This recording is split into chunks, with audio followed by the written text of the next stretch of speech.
بدأ العد العكسي للقمة الكروية المرتقبة غدا برادس بين الترجي التونسي والوداد البيضاوي، وهي بالمناسبة النهاية رقم 49 في تاريخ مختلف منافسات كؤوس إفريقيا بين فريقين عربيين، والثانية بين الكرة المغربية والتونسية. الوداد البيضاوي والذي حل بالامس بتونس اجرى مساء هذا اليوم اخر حصه تدريبيه له بملعب رادس بكامل لاعبيه باستثناء الخالقي والمغري الذي خضع مؤخرا لعمليه جراحيه في الكتف. وبرغم من اعطاب مصاب الوداد اصر على الحضور هنا لتونس لمؤازره باقي اللاعبين، وهذا مؤشر كبير على التجانس الذي يسود داخل اوساط الفريق.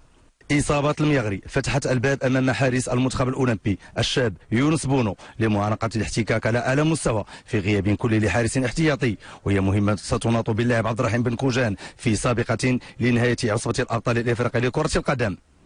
وبالرغم من ذلك تفاؤل كبير يسود داخل أوساط فريق الوداد للعودة إن شاء الله بالتتويج، وهي مهمة صعبة لكنها ليست أبدا بالمستحيلة.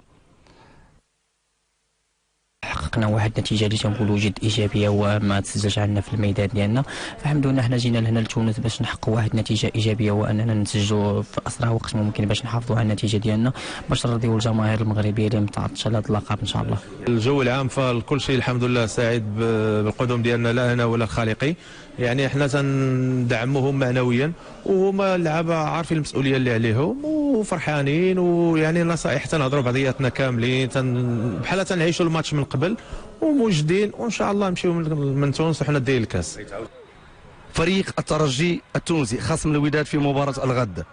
يضرب حصارا كبيرا على تدريبه، لكن المؤكد ان كل نجوم الفريق سيكونون في الموعد، ومن ضمنهم النجم المساكني الدراجي والحارس المتألق معز بن شريفة. مقابلة الغد ستدور بشبابيك مقفرة وستحظى بمتابعة إعلامية كبيرة، وسيقود الحكم نومانديس الإيفواري الذي سبق له قيادة مباراة المغرب الجزائر والوداد البيضاء والأهلي بالدار البيضاء. قمة الغد بين الترجي التونسي والوداد البيضاوي ستحبس الأنفاس ليس فقط في المغرب وتونس بل في كل الوطن العربي والإفريقي، وهي مقابلة تستأثر بالاهتمام وستنطلق غدا في الساعة 6 بالتوقيت التونسي 5 بالتوقيت المغربي من أمام الملعب الأولمبي برادس الضاحية الجنوبية تونس العاصمة بعثة الأولى عبد الحق شراط.